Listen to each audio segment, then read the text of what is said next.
Well, hi everyone. Good afternoon and welcome to more Zooming in the Jungle Room with Marcus. Today via Zoom, I have got the delightful Michelle Nightingale. Hey Michelle, how are you today? Hey, I am good. Good. The sun is shining. It's What a beautiful. glorious day in Adelaide. Now, the reason why we are chatting today is because you are in an incredible production coming along very soon. We'll talk about the dates and venue and all that in due course. But it's called I'm going to get this right because it's a long name. It's practically a paragraph. The Curious Yes. Incident of the Dog in the Nighttime. Holy moly. So much to this. Yes. What's it all about? Well, it's based on a book which a lot of people have read actually, and in fact, it's been quite interesting talking to people. And it's like, oh, I've read that book, which is really fantastic. And they took it and made it into a stage play, National Theatre in London, and it went on to tour a lot of the world, but also win some amazing awards. And it's a really lovely story, written in the perspective of a 15-year-old autistic boy. And he decides that he's going to have a mission to find out who has killed his neighbour's dog. I think the beautiful thing about it is that the language in the play, and it's the same in the book as well, is very much written as a 15-year-old autistic boy. And there's not a lot of punctuation.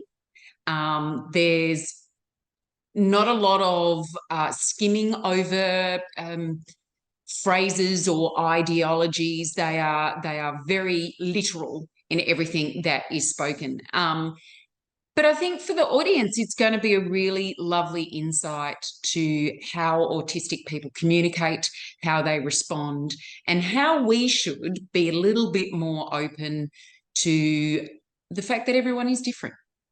I was just going to ask you that. It sounds like a production that has definitely got a message to it. Is there something that, is ideally wanted to be taken away from this, from experiencing this show? Where, as an audience member walks out, what is the message they should be walking away with, do you think? Grace. Yeah. Giving people grace. We get so caught up with how we live and how we do things and dealing with the people that we know well. So therefore we can read physical responses and body language and all of that sort of thing. But when someone struggles or has difficulties in those areas, I think a lot of time we just don't give people grace. It's like, you're not the same as me. You don't interpret things or understand the same things that I do. So I'm actually going to give you a moment, and I'm going to give myself a moment to accept that. And that's what I take from it. We should all be giving people a little bit of grace. The production company behind it is the Flying Elephant Company and also Limelight Theatrics. So Limelight Theatrics is actually my company, and the way it came about was Benji Riggs, who is the artistic director for the Flying Elephant Company, has done a lot of original work. And he has not only does he write the stage performances that he's done, but he also composes the music. But it's mostly focused at young people and working with young people. And this is the first time he's ever worked with adult actors, actors that have got quite a deep background in performance. And so it's a little bit of a different approach to young people, because young people, you're also dealing with parents and you're also dealing with very fresh skill levels. So I said to him, why don't I come on board with you, as I've been doing this for a very long time, and maybe we can, navigate this together. So we've actually set it up so it's profit share. Yep. So it's not income coming back into anyone's pocket. It's income coming to every single person's pocket that is involved. And that's not just the people on stage. That's the people, our director, our stage manager, our props person, our lighting operator. All of those people will hopefully be taking a bit home with them as well. But that's how it all came together. But also, it was more like we got an email, do you know the rights are available? And it's like, oh my gosh, this is such a great play. We've got to get in first. That's how it came about. How long ago do you think you read the book? Do you recall? So I actually read the book with my book club probably about 10 years ago, maybe not that long. Yep. 8 years ago.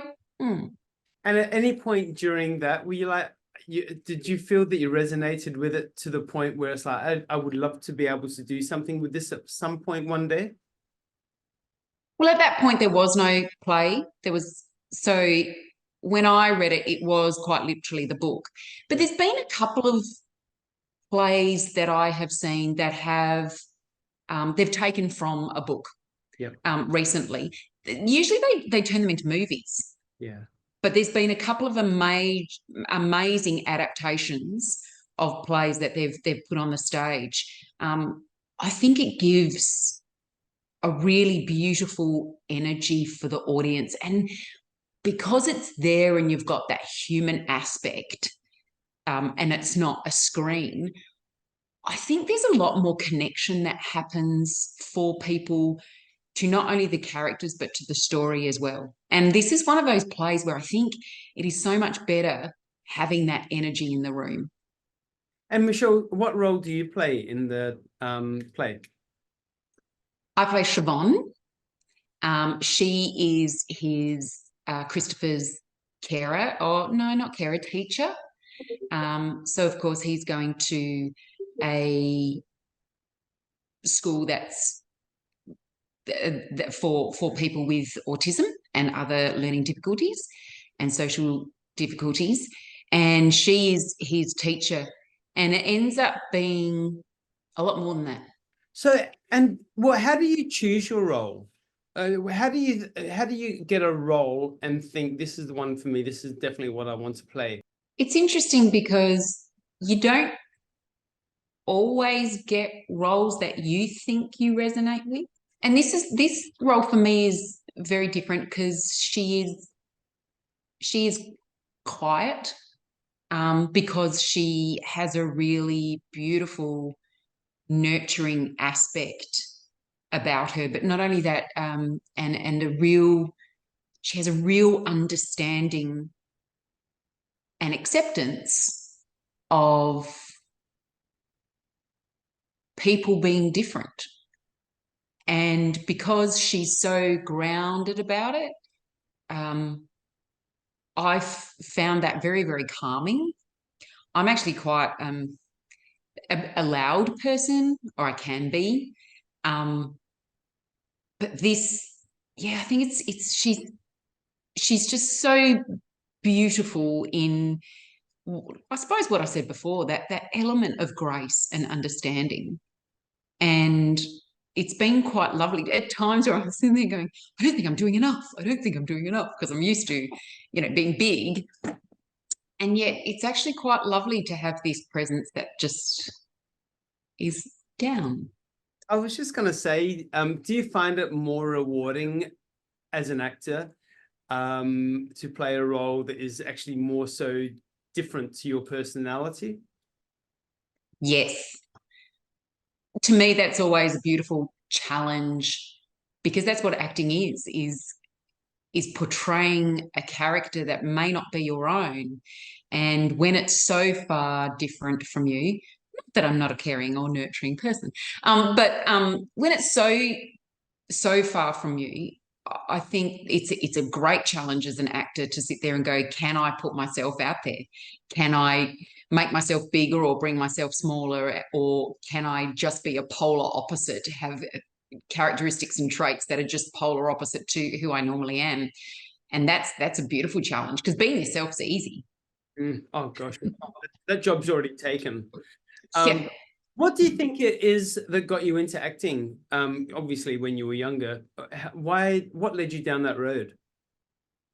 Well, funnily enough, or not funnily enough, I'm not an actor. Well, I am, but I'm an Elder Conservatorium student. So I started off as a singer, loved singing, always was going to be on Young Talent Time, and that never happened. So I started off as a singer, and that's where my training was, and then all of a sudden fell into acting in various different roles and various different ways, and from there have just, I suppose, allowed that skill set to grow and develop. I love being on stage, and I don't have, well, as you can tell, I can talk a leg off a chair.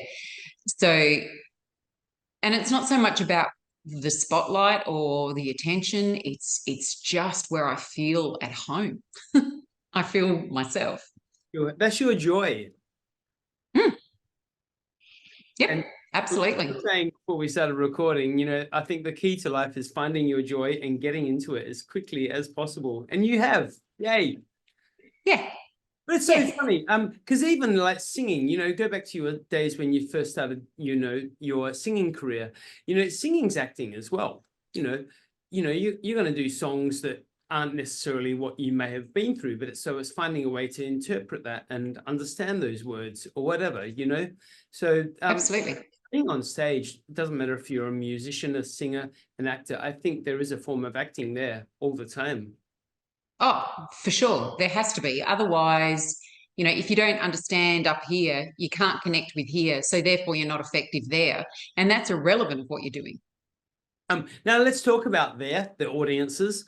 Who is this marketed towards? Who's this production for? I'd probably say 13 years up. There is some language in there.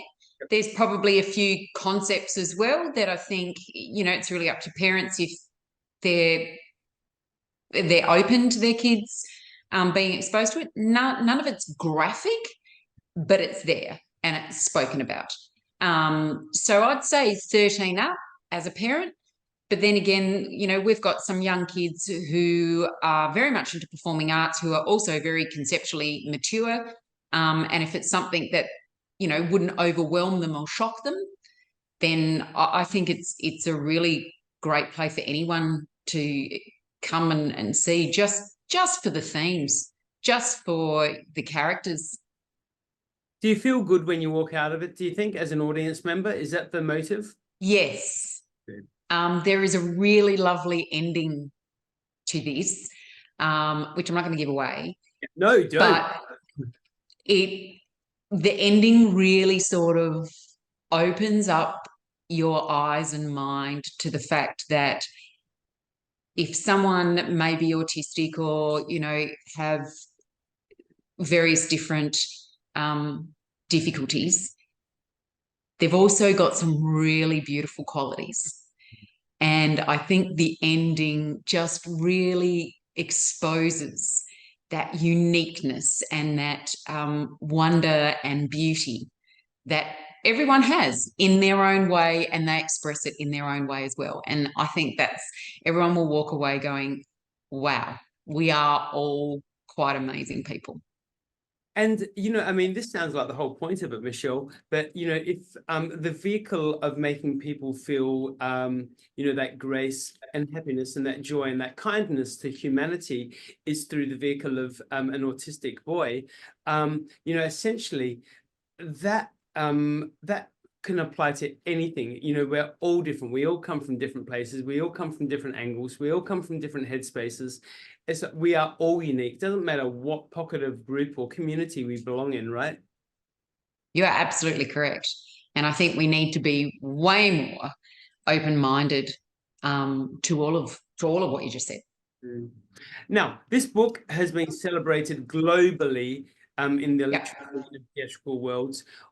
In your opinion, and we kind of maybe have even touched on it already, but in your opinion, what is it about this book that has created the celebration? I think it's because the book was written from Christopher's point of view. It is not written as an adult who is watching and observing and commentating. It's written as if he is a 15-year-old autistic boy, and this is his world and this is his vision. And I think that's the thing that is quite unique and for the book. So Gavin Chianci, Brendan Cooney, Jessica Corrie, Claire Keane, Michelle Nightingale. We've got some incredible actors in this play. Have you worked with any of these people before? I have worked with Benji Riggs when he was a child.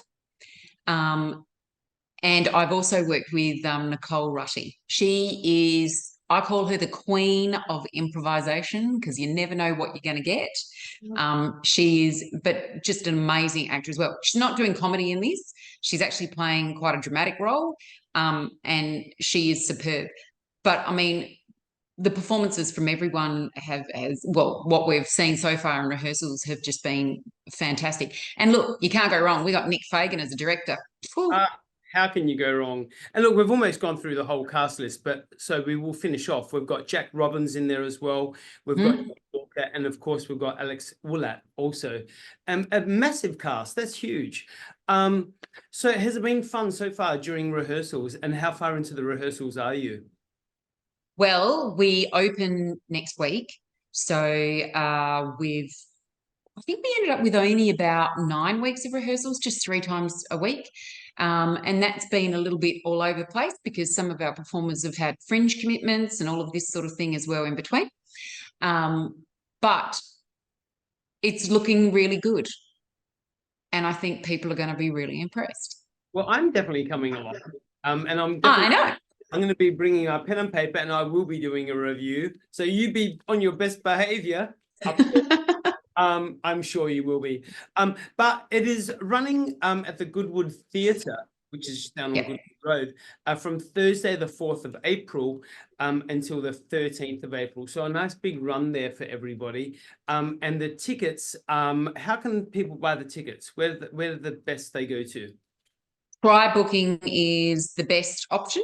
It's general admission, so it's, no allocated seating as such, which is great. So if people sit there, next Friday night going, oh my gosh, it's Friday night, I've got nothing to do, you can still get tickets at the door. So it's as simple as possible. Fantastic. And Goodwood Theatre is an amazing theatre to play in. I've seen many productions in there. A fantastic space. So everybody, please come along. If you had to sell this show to everyone who was considering buying a ticket, how would you wrap it up? I would wrap it up with come along, be entertained, be a little bit disturbed, be open-minded, and then be grateful. I like that.